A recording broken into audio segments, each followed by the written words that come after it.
नमस्कार, स्वागत है आप सभी का देवभूमि समाचार में। मैं आपके साथ निकिता कश्यप। बुलेटिन की शुरुआत करते हैं। खबर देहरादून से है, जहां मुख्यमंत्री पुष्कर सिंह धामी से मुख्यमंत्री आवास पर विधायक विनोद चमोली के साथ साथ डॉक्टर मोहन सिंह बिष्ट, शिव अरोड़ा, आदित्य चौहान, सरिता आर्य और डॉक्टर प्रमोद नैनवाल ने शिष्टाचार की भेंट की। आपको बता दें कि इस मुलाकात का उद्देश्य एक दूसरे के साथ संवाद को स्थापित करना और आगामी योजनाओं के साथ साथ जनहित के मुद्दों पर चर्चा करना था। विधायक और अधिकारियों ने मुख्यमंत्री को क्षेत्रीय विकास, जन समस्या और विकास के कार्यों के बारे में अवगत कराया। तो वहीं मुख्यमंत्री ने सभी का स्वागत करते हुए उन्हें विकास कार्यों में सहयोग देने का आभार व्यक्त किया है। उन्होंने अधिकारियों को जनसेवा में तत्पर रहने और बेहतर प्रशासनिक कार्यों की प्रणाली अपनाने के निर्देश दिए। वहीं इस अवसर पर विभिन्न विषयों पर विचार विमर्श हुआ और प्रदेश के समग्र विकास के लिए सामूहिक प्रयास तेज करने पर भी जोर दिया गया।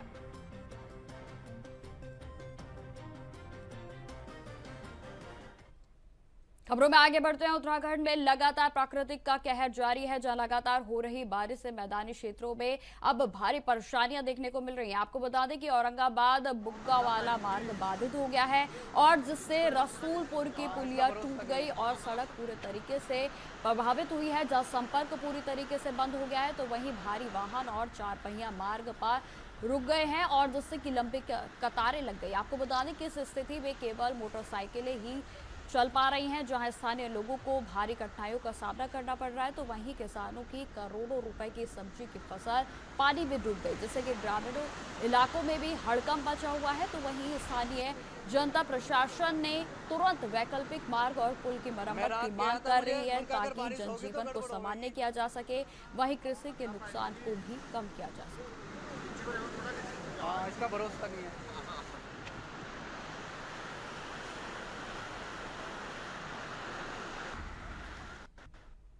खबर देहरादून से है, जहां शस्त्रधारा क्षेत्र में बादल फटने से भारी तबाही मच गई। आपको बता दें कि पूरे इलाके में मलबा भर जाने के कारण जनजीवन पूरी तरीके से अस्त व्यस्त हो गया है। तो वहीं स्थानीय लोगों के घरों में 6 से 7 फीट तक मलबा जा घुसा और जिससे कि उनका सारा सामान भी खराब हो चुका है। बताते चले कि प्रभावित परिवारों ने अपनी पीड़ा जताई है और बताया है कि वे इस आपदा से बहुत ज्यादा उन्हें नुकसान झेल रहे हैं और उन्होंने कहा कि अभी तक भी किसी भी सरकारी या प्रशासनिक मदद के कोई भी इंतजाम नहीं किए गए हैं। लोग सरकार और संबंधित अधिकारियों से तत्काल राहत और सहायता की मांग निरंतर कर रहे हैं।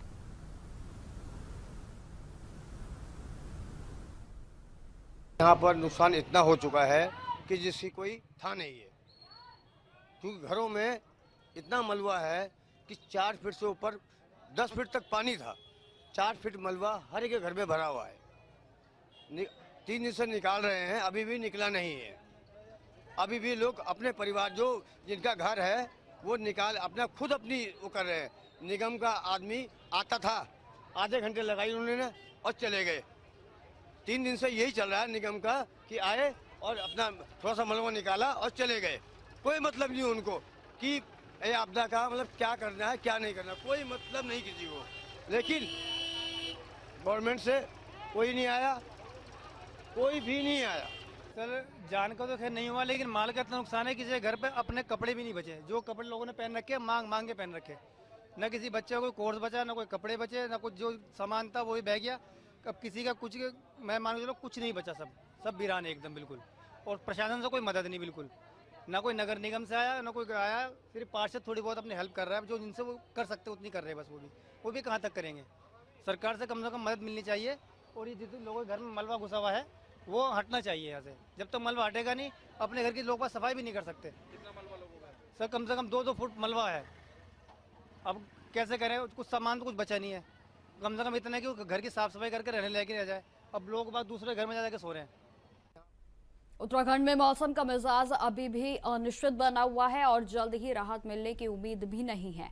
आपको बता दें कि मौसम विभाग ने देहरादून सहित कई जनपदों में आगामी दिनों में भी भारी बारिश की चेतावनी को जारी कर दिया है और जहां देहरादून में हल्की से मध्यम बारिश होने की संभावना बनी हुई है, जिससे जनजीवन प्रभावित हो सकता है। आपको बताते चले कि इसके अलावा राज्य के अन्य कई इलाकों में भी मौसम बदलने की संभावना है और लगातार बारिश का दौर भी जारी रहने की संभावनाएं जताई जा रही हैं, जिससे कि नदियों और नालों का जलस्तर और भी बढ़ सकता है और जिससे बाढ़ और लैंडस्लाइड का खतरा भी बना रहेगा।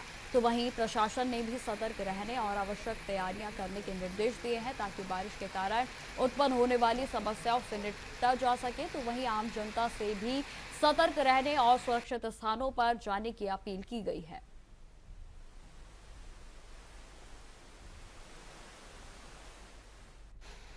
खबर देहरादून से है, जहां बीजेपी के मुख्य प्रवक्ता सुरेश जोशी ने पार्टी की सरकार के द्वारा किए गए कार्यों के जनहित में बताया और जहां उन्होंने असंगठित क्षेत्र में सभी श्रमिकों को संगठित करने का कार्य ऐतिहासिक रहा।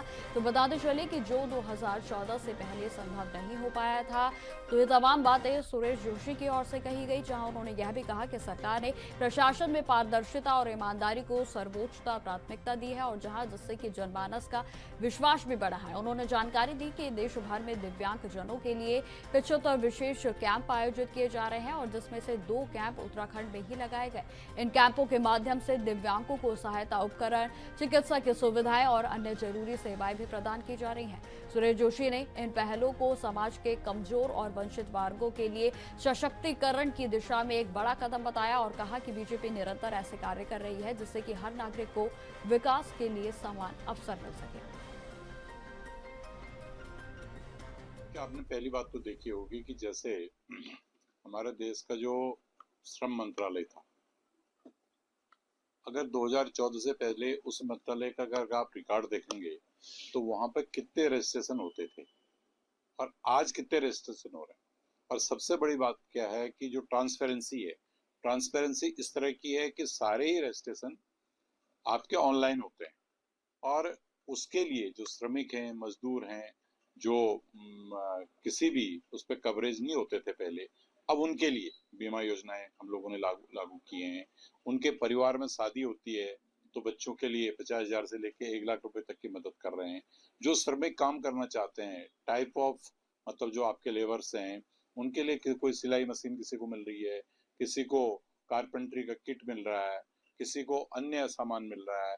तो ये सारे सामान उपलब्ध कराना, उनके बच्चों के लिए जो दूर बच्चे पढ़ने जाते हैं उनको साइकिल प्रदान करना, तो ये तमाम योजनाएं जो असंगठित क्षेत्र का मजदूर था उसको संगठित ही नहीं किया है, बल्कि उसके जीवन को कैसे हम लोग और अच्छा कर सकते हैं, सुदृढ़ बना सकते हैं, ये सारे काम जो है, ये सारी योजनाएं जो है सरकार ने की। आज हमारे प्रदेश के अंदर 2 जगह पर दिव्यांगों के कैंप लग रहे हैं, देहरादून में और पिथौरागढ़ में। 2 स्थान ऐसे हैं कि जिसके लिए पूरे देश में 75 ऐसे कैंप लग रहे हैं, दिव्यांग कैंप। उसमें से 2 हमारे राज्य में भी लग रहे हैं, जिनमें 20-20, 30-30 लाख के जो उनको हेल्पिंग के लिए जो संसाधन चाहिए वो सरकार दे रही है।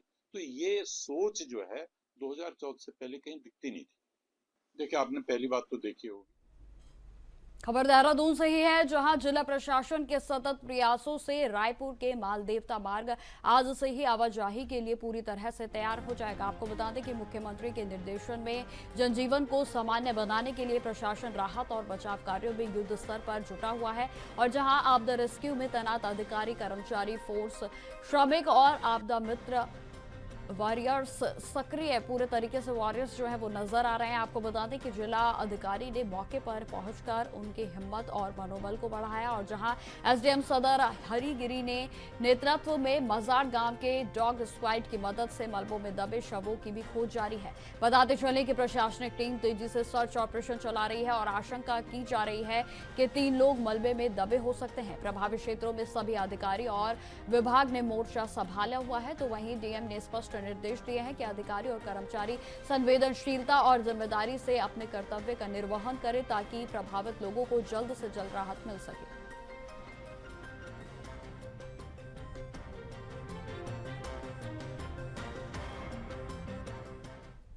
देहरादून में आयोजित विचार गोष्ठी में पूर्व मुख्यमंत्री भगत सिंह कोश्यारी ने कहा कि उत्तराखंड का अगला दशक प्रधानमंत्री नरेंद्र मोदी और मुख्यमंत्री पुष्कर सिंह धामी के मजबूत नेतृत्व वाली जोड़ी से ही सशक्त होगा।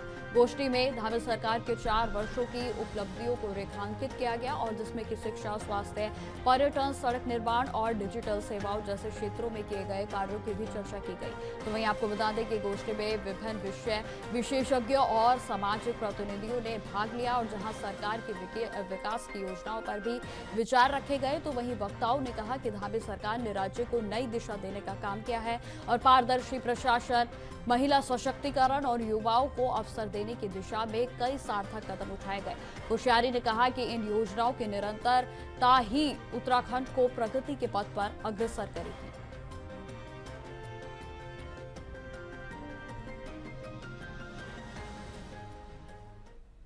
खबरों में आगे बढ़ते हैं। रानीपुर विधानसभा क्षेत्र में भारतीय युवा कांग्रेस अध्यक्ष कैश खुराना और कांग्रेस के नेता राजवीर चौहान की मौजूदगी में सदस्यता कार्यक्रम आयोजित किया गया। आपको बता दें कि इस अवसर पर संगठनात्मक नियुक्तियों के तहत सोनू भाई को जिला महासचिव, जबकि दुर्गेश भाई और उनके साथ साथ सत्य प्रकाश दुबे को जिला उपाध्यक्ष नियुक्त किया गया है।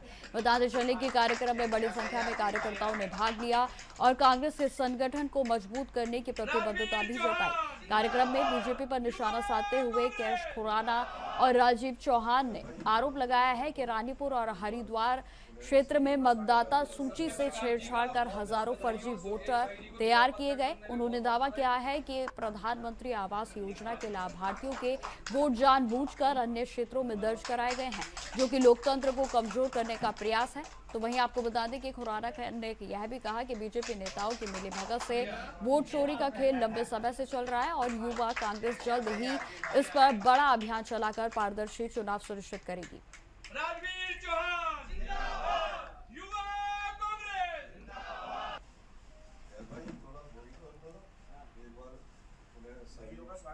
सत्य प्रकाश जी का बहुत बहुत बधाई हो। दुर्गेश भाई जी को जिला उपाध्यक्ष बनने में बहुत बहुत बधाई। खबरें लगातार जारी रहेंगी। फिलहाल रुकते छोटे से ब्रेक के लिए। ब्रेक के बाद एक बार फिर से स्वागत है आप सभी का। सीधा आपको लिए चलते हैं उत्तर प्रदेश के मथुरा, जहां पर मुख्यमंत्री योगी आदित्यनाथ क्या कुछ कह रहे हैं, सुनिए। आज के इस कार्यक्रम में विशेष रूप से उपस्थित श्री बी सतीश जी, स्मारक समिति के अध्यक्ष श्री मकसूदन दादू जी, मेला समिति के अध्यक्ष श्री सोहनलाल जी, मंत्री मेला समिति श्री मनीष अग्रवाल जी, कोषाध्यक्ष मेला समिति श्री नरेंद्र पाठक जी, ग्राम प्रधान श्रीमती सविता जी, राज्य महिला आयोग की अध्यक्ष श्रीमती बबीता चौहान जी, माननीय विधायक श्री पूरण प्रकाश जी, आज के इस कार्यक्रम में उपस्थित पंडित दीनदयाल उपाध्याय स्मारक समिति से जुड़े हुए सभी पदाधिकारीगण, बड़ी संख्या में आए हुए हमारे सभी उत्साही युवा ऊर्जा के धनी मेरे सभी युवा साथी, उपस्थित बहनों और भाइयों, आज भारत के एक ऐसे महापुरुष का, जिन्होंने स्वतंत्र भारत को भारत की एक दृष्टि दी, भारत और भारतीयता के बारे में उन पक्षों से अवगत कराने का कार्य किया जिस पर कि विकसित भारत की आधारशिला टिकी है। ऐसे अंत्योदय के प्रणेता पंडित दीनदयाल उपाध्याय जी के पवित्र स्मृति महोत्सव के साथ हम सब यहां पर जुड़ रहे हैं। पंडित दीनदयाल उपाध्याय जी की समग्र दृष्टि भारत और भारतीयता के प्रति जो थी,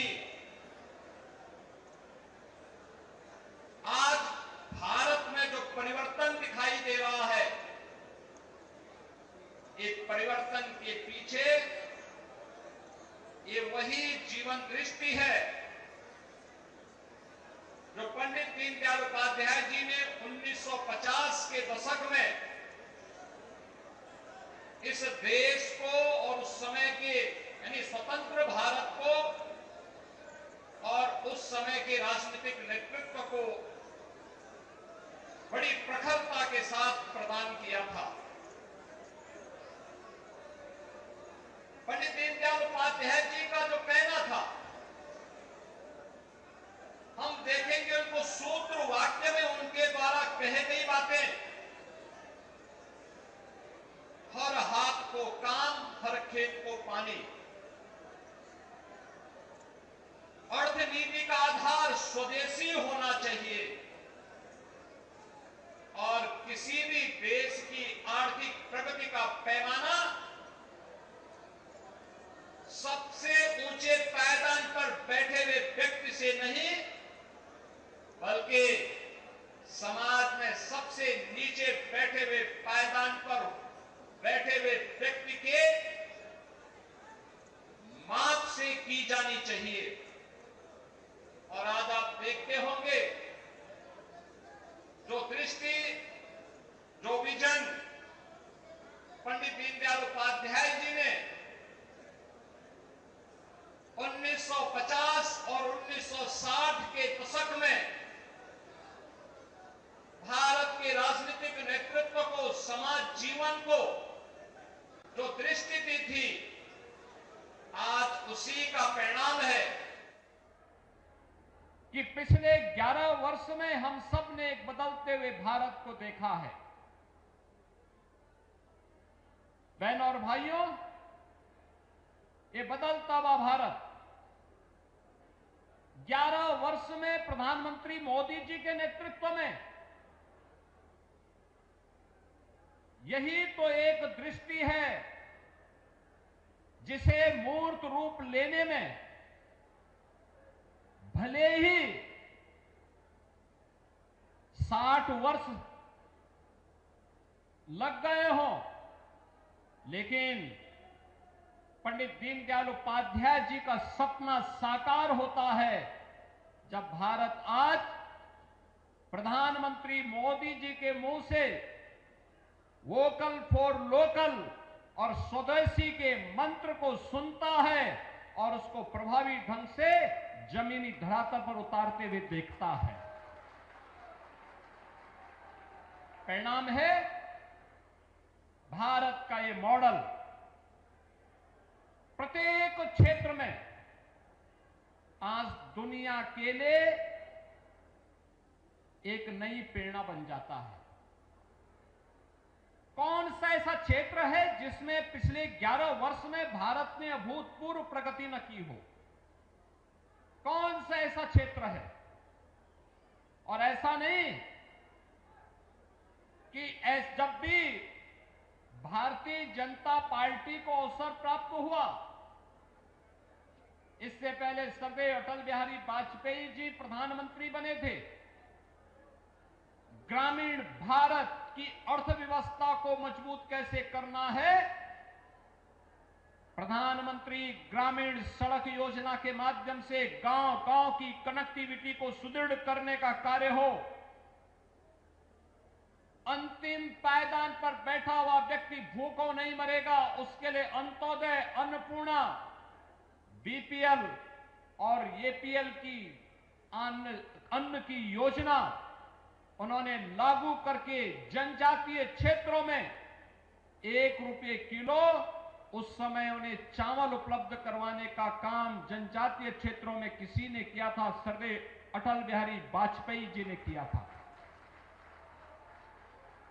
और पिछले 11 वर्ष में आपने देखा होगा इस नए बदलते हुए भारत को। आज भारत जो कभी दुनिया के अंदर बॉटम 5 पे गिना जाता था, आज वह दुनिया की टॉप की 4 बड़ी अर्थव्यवस्था में उस भारत का नाम है और अगले वर्ष तक भारत दुनिया की 3री बड़ी अर्थव्यवस्था बनेगा। ये जो भारत के नए भारत का दर्शन है, ये हर एक क्षेत्र में है, क्या विरासत में, क्या विकास में, क्या युवाओं के कल्याण के लिए की गई और उनके उत्थान के लिए बनी हुई योजनाओं में हो, क्या अन्नदाता किसानों के हित के लिए बनाई गई योजनाएं, क्या श्रमिकों के लिए जीवन में आने वाली उनकी खुशहाली हो, या फिर व्यापारियों के कल्याण के लिए बनाई हुई योजनाएं जीवन के प्रत्येक पक्ष को ध्यान में रख करके पिछले 11 वर्ष में हम सब ने अपनी आंखों से बदलते हुए भारत को देखा है। जो पिछली सरकारों में जो लोग अपने को सेकुलर कहते थे, उनकी सरकारों में जो भारत को दुनिया की एक ताकत बनाने का जो असंभव सा शब्द जुड़ा हुआ था, इस असंभव को संभव बनाने का काम पिछले 11 वर्ष में प्रधानमंत्री मोदी जी ने पंडित दीनदयाल उपाध्याय जी के मंत्र को आत्मसात करते हुए उसको प्रभावी ढंग से संभव बनाने का काम किया है। यानी पंडित दीनदयाल उपाध्याय जी के मंत्र में असंभव को संभव बनाने का मंत्र छुपा हुआ है, और असंभव को संभव बनाने का यही मंत्र है जो आज पिछले 5.5 वर्ष से लगातार 80 करोड़ भारतीयों को फ्री में राशन की सुविधा का लाभ दे रहा है। हर महीने हर भारतीय, गरीब भारतीय के घर में 5 किलो राशन फ्री में उपलब्ध हो जाता है। बहनों और भाइयों, यही नहीं, अन्नदाता किसानों के लिए बनाई गई योजनाएं, सॉयल हेल्थ कार्ड से लेकर के प्रधानमंत्री फसल बीमा योजना, प्रधानमंत्री कृषि सिंचाई योजना और प्रधानमंत्री किसान सम्मान निधि जैसी स्कीम, जिसमें भारत के 11 करोड़ किसान 6,000 रुपए हर वर्ष प्रधानमंत्री मोदी जी के हाथों से प्राप्त करके सहकारों के शोषण से मुक्त हुए हैं। आज किसान को उसकी उपज का दाम दिया जा रहा है, लागत का 1.5 गुना दाम उपलब्ध करवाने का काम हो रहा है। श्रमिकों को उनकी सामाजिक सुरक्षा की बीमा की स्कीम के साथ जोड़ने का काम हुआ है। युवाओं के लिए मिशन रोजगार के साथ साथ स्टार्टअप और स्टैंडअप जैसी स्कीमों ने उनके जीवन में एक नया परिवर्तन लाया है। आज भारत का युवा जॉब सीकर नहीं बल्कि जॉब क्रिएटर बनकर के दुनिया के युवाओं को नौकरी देने का मादा रखता है, उस प्रकार की क्षमता रखता है। नारी गरिमा की रक्षा करने के लिए पिछले 11 वर्ष में हम सब ने देखा है कैसे परिवर्तन आया।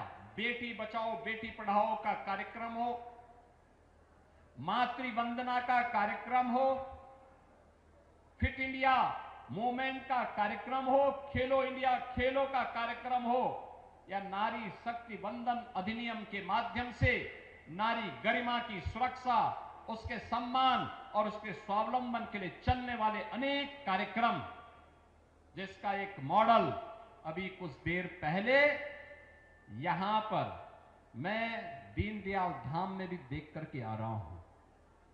कैसी सैकड़ों की संख्या में बहनें रेडीमेड गारमेंट्स के माध्यम से अपने जीवन को स्वावलंबन के मार्ग पर प्रशस्त करते हुए अन्यों के लिए प्रेरणा बनी हुई है।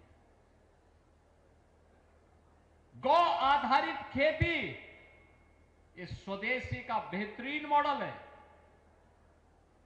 स्वदेशी है तो हम सशक्त हैं, स्वदेशी है तो स्वावलंबन भी है, स्वावलंबन है तो स्वाधीनता हमारी बनी हुई है, स्वाधीनता बनी हुई है तो हमें सशक्त होने से दुनिया की कोई ताकत रोक नहीं सकता है। और यही पंडित दीनदयाल उपाध्याय जी का मंत्र था। याद करिए ना, लोग कहते थे क्या कश्मीर में धारा 370 हट पाएगी? हम तब भी नारा देते थे, जहां है बलिदान मुखर्जी वह कश्मीर हमारा है। हर भारतीय जनसंघ का, हर भारतीय जनता पार्टी का कार्यकर्ता अपने संस्थापकों के द्वारा दे गए उस मंत्र को लेकर के, जो डॉक्टर श्यामा प्रसाद मुखर्जी ने 1952 में जो मंत्र देश को दिया था, पंडित दीनदयाल उपाध्याय जी ने जो हुंकार उस समय भरी थी, और उसके बाद जब डॉक्टर श्यामा प्रसाद मुखर्जी का बलिदान हुआ था, तब पंडित जी ने नारा दिया था, जहां हुए बलिदान मुखर्जी वह कश्मीर हमारा है। तो फिलहाल मेरे साथ इस बुलेटिन में इतना ही। देश दुनिया की तमाम खबरों की जानकारी के लिए बने रहे हमारे साथ। नमस्कार।